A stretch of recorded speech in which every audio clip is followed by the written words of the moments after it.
when this kick hits, it's kind of hitting differently here and here, as opposed to here and here. Now, if I take that sub out, you'll see the kick hits the same every time. Let's try this on this side. So I'll show you another way that you can kind of do this. If we go to here and go to side only, and we just, I don't want to get away too much of it though, so just want to be careful with this. Where are we? Pre-master. Let's go to span.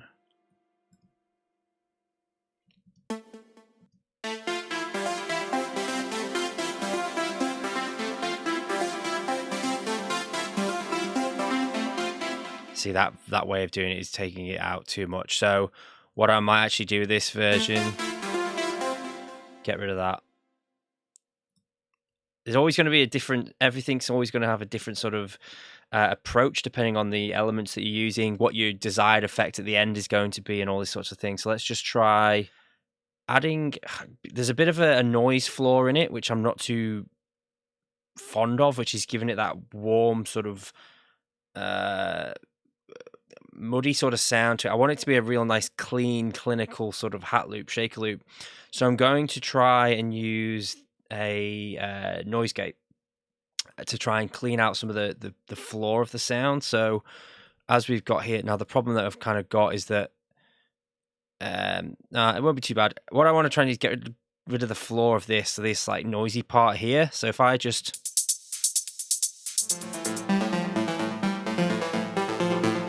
now, because I've taken a little bit more off the sides, what I might actually then go do is to bring back a little bit extra of that warmth, is just bring this back a little bit in the mid-range.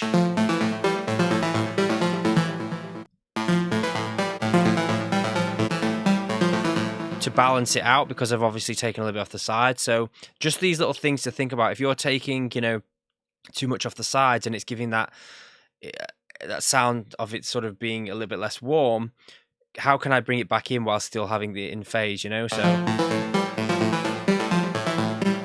Okay, so with this, it's just sounding a bit muddy in this kind of area. What I've got to remember is, and what you always got to remember is, you've got to EQ according to what is happening at that time. So it sounds okay in this build up here. I still might carve a little bit off, but it also sounds okay in this build up. It's just a little bit more muddy in this area because there's a little bit more going on. Now I don't want to remove it. But the other thing before I just quickly do that is I'm going to look at the release time, because that release time could be filling out that gap just a little bit too much compared to what it was before. So I've obviously used this as a transition to help it go up here and build tension, but it's actually then opened up more a little bit here now. Because the mix is a little bit muddy in that area, I'm just going to maybe bring this back first before I do any more sort of EQing, just to see if that will also help tighten that up a bit there. So